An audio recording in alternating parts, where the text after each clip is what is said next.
Hello po, isang mapagpalang morning po muli sa ating lahat. Nandito po ulit ang inyong Ate Erich at ang pinamagatan po ang pamagat ng ating morning devotion ngayon ay Not Like Yesterday. At ang verse po natin ay mula po sa Deuteronomy chapter 8 verse 3. Ang sabi po, "Man does not live on bread alone, but on every word that comes from the mouth of the Lord." Amen. So, basahin po natin dito sa ating Our Daily Bread. When our grandson Jay was a child, his parents gave him a new t-shirt for his birthday. He put it on right away and proudly wore it all day. When he appeared the next morning in the same shirt, his dad asked him, "Jay, does that shirt make you happy?" "Not as much as yesterday," Jay replied. That's the problem with material acquisition. Even the good things of life can't give us the deep, lasting happiness we so strongly desire. Though we may have many possessions, we may still be unhappy. The world offers happiness through material accumulation. New clothes, a new automobile, an update on our phone or watch. But no material acquisition can make us as happy as it did yesterday. That's because we were made for God and nothing less will do. One day when Jesus was fasting and faint with hunger, Satan approached him and tempted him to satisfy his hunger by creating bread. Jesus countered by quoting from Deuteronomy 8:3. "Man shall not live on bread alone, but on every word that comes from the mouth of God." So, mababasa po natin yun sa Matthew 4:4, yung kinote ng ating Panginoon, ang Deuteronomy 8:3. Jesus didn't mean that we shouldn't live only on bread. He's rather stating a fact. We are spiritual beings and thus we can't exist on material goods alone. True satisfaction is found in God and His riches. Amen. Praise the Lord. So, dito po sa ating story, yung bata, biniregaluhan siya ng t-shirt. So, for his birthday. So, maghapon niyang sinuot yun at proud na proud siyang suot niya. The next morning, suot niya pa rin yung t-shirt na yun. Tinanong siya ng father niya na, "Masaya ka ba sa t-shirt na yan?" So, sagot niya, "Not as much as yesterday." So, hindi siya kasing saya nung kahapon. So, ganun tayo eh. Ilang beses na ba na-scam tayo sa ganyan? Yung pag may mga material possessions or may mga material things na gusto nating ma-acquire, minsan pinag-iipunan talaga natin or pinangungutang pa natin para lang mabili, thinking na mapapasaya tayo nun. And then pag mabili na natin, so syempre sa unang natin, masayang-masaya tayo. Pero the next day, parang habang tumatagal din, nawawala na siya ng appeal sa atin. Wala na yung kasiyahan na binibigay niya. Sa akin, personally, ilang beses na yan. Like, nung una akong dumating dito sa Saudi, kasi pangarap ko magkaroon ng laptop. So talagang ipinangutang ko siya na magkaroon ako ng laptop, hinuhulugan ko. Kasi yun yung dream ko eh.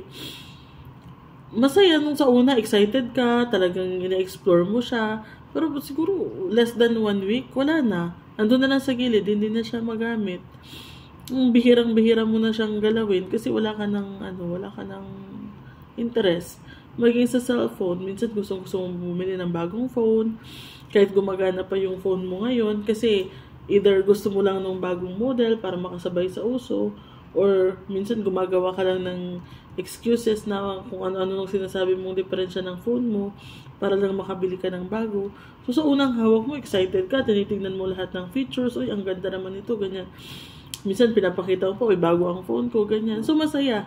Pero after that, nawawala na siya ng value para sa atin, nawawala na tayo ng interest as time goes by, So, ganun din sa lahat ng mga material possessions. Let's say, karoon tayo ng bahay. Siyempre, masaya tayo, proud na proud tayo. Pero habang tumatagal, hindi na ganun yung impact niya sa atin, hindi na ganun yung halaga niya sa atin, at Ang iba nga, yung mga sasakyan din, the same din. At ang tendency din, in a few months, in a few years, gusto na natin siyang baguhin or gusto na natin siyang palitan kasi hindi na tayo masaya doon. So, ganun po pag material possessions. Talagang nawawalan din siya ng value sa atin at madaling palitan, madalas naghahanap tayo ng kapalit or gusto natin lagi i-upgrade kasi thinking na yung kapalit or yung upgrade is yun na naman yung magpapasaya sa atin. Kumbaga wala tayong satisfaction. Gusto natin yung sige lang ng ano ba, kasi nga hindi nasa-satisfy yung happiness na hinahanap natin, yung long-lasting happiness na akala natin doon natin makukuha sa mga material things ay hindi naglalast. So, hindi pala siya long-lasting. So, maghahanap na naman tayo ng iba. Minsan, ang iba, kakabili lang ng cellphone na pinag-ipunan mo. So, ang saya-saya mo. Tapos, kinabukasan, naglabas ng panibagong model yung brand na yun. So, ngayon, ang magpapasaya na naman sa'yo yung bagong model. Ganun tayo, sa mga material possessions natin. So, paano nga ba maglalast yung kasiyahan sa atin, lagi po nating naririnig sa mundo na may mga nagsasabi kasi na hindi nabibili ng pera ang kasiyahan, pero marami tayong naririnig sa mundo, lalo sa social media na kinokontra yun, na sabi nila, mapapasaya ka ng pera, kasi nga, yung pagkain, mga gusto mong pagkain na matikman, yung mga gadget or gamit na gusto mong mabibili mo, yung kung ano lahat ng gusto mong bilhin, mabibili mo, mapapasaya ka. Pero yun nga, totoo naman, mapapasaya ka nun, but it's only temporary, Ngayon, kung gusto po natin ng long-lasting na happiness, yung joy na hindi nawawala, yung joy na kahit may problema ka, kahit may pinagdadaanan ka, andyan pa rin. Lumapit tayo sa Panginoon. Lumapit tayo sa Diyos. Ang Diyos lang po ang makakapagbigay sa atin ng kasiyahan na hindi nawawala, na talagang long-lasting. Ang Diyos lang yung makakapagbigay sa atin ng joy na the same everyday. Diba yung title natin is Not Like Yesterday. So, sa mga material possessions kasi, laging habang lumilipas yung araw, pabawas ng pabawas yung satisfaction natin sa material things, na pabawas din ng pabawas yung pagiging masaya natin, at pag may problema pa tayo pinagdadaanan, wala na, hindi na natin yun maiisip, doon na tayo nakafocus sa ating problema, na wala na yung kasiyahan natin. But if you have God in your heart, in your life, ano man yung pagdaanan mo, hindi mawawala yung kaligayahan na nasa puso mo. Kaya minsan magtataka kayo, bakit merong mga lingkod ng Diyos, lalo yung mga missionary, na pupunta sila sa mga liblib na lugar, wala silang pera, wala silang mga gamit, kasi nga nagro-roving sila kung saan sila napupunta, so hindi sila pwedeng magpundar ng mga gamit. So yung mga basic necessities lang talaga ang meron, pero ang saya nila, contented sila, satisfied sila. Bakit? Kasi kasama nila ang Diyos. May Diyos sila sa buhay nila, may Diyos sila sa puso nila. Samantalang ang iba na nasa kanila na lahat sa standard ng mundo, yung mga sasakyan, may mga bahay, maraming pera, kumbaga nabibili na lahat ng gusto nila, pero depressed pa rin sila. 'Di ba? Doon natin makikita yung difference. Ang nabibigay lang sa atin ng mga material possessions ay temporary happiness, pero sa ating Diyos, it's long-lasting joy. So, yung sinabi po ng Panginoong Jesus dito, yung kinote niya yung sa Deuteronomy 8:3, that man shall not live on bread alone, but on every word that comes from the mouth of God. Nais niya pong ipahiwatig na tayo ay spiritual beings. Though may katawan tayo physically na nangangailangan ng nourishment, pero hindi lang doon tayo nabubuhay. Kailangan i-feed din natin yung ating espiritu. So, hindi lang tayo nabubuhay, hindi yung mga bagay dito sa mundo na to, yung mga physical things na ma-acquire natin dito sa mundo, like food and others, ang makakapag-satisfy sa ating hunger. Mas masasatisfy ang ating hunger kung kasama natin ang Diyos. Kahit gutom ang ating katawan pero busog ang ating espiritu, masaya pa rin tayo.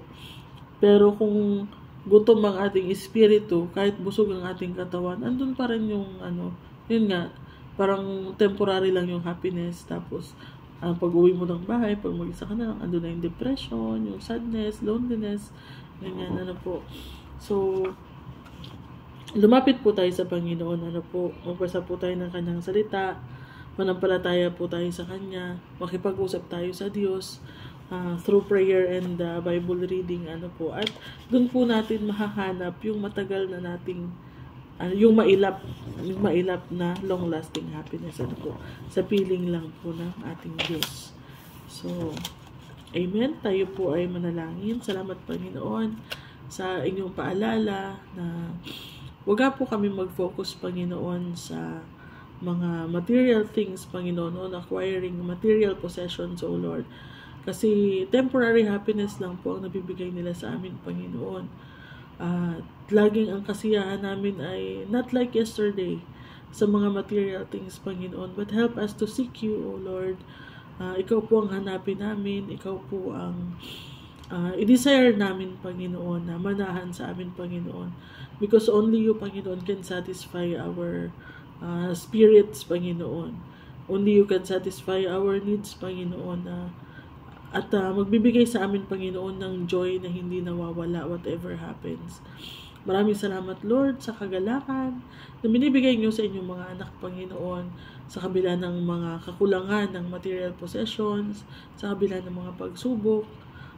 Naroon pa rin, Panginoon, yung joy. Kaya purihin ka, O Lord, at dalangin namin, Panginoon, na marami pa din po, Panginoon, mga kapatid or mga tao, Panginoon, ang isuko ang kanilang buhay sa inyo. Tanggapin ang aming Panginoong Jesus bilang kanilang Diyos at tagapagligtas. At kumilala sa inyo, Panginoon, sumunod sa inyo upang maranasan din po nila yung joy na nararanasan ng iyong mga anak, Panginoon. Tunay nga, Lord, you are our source of joy, Panginoon. And so we pray, Lord, for today na gabayan niyo po kami, Panginoon. Whatever happens sa araw na ito, Panginoon, keep the joy, Panginoon, sa aming mga puso. At kayo po ang patuloy na mag-ingat sa bawat isa. Kayo po ang patuloy na magpala sa bawat isa, Panginoon. And patuloy niyo pong ipaalala sa amin, Panginoon, na wag po kami mag-focus, Panginoon, on the things on this world, but mag-focus kami, Panginoon, dun sa mga makalangit na bagay, sa mga spiritual na bagay, Panginoon. Purihin ka, O Lord, muli patuloy na binabalik sa inyo pinakamataas na papuri at pagsamba. In Jesus' name, Amen. So yun, maraming salamat po sa pakikinig at panonood, mga kapatid. Ingat po tayo sa maghapon at God bless you all.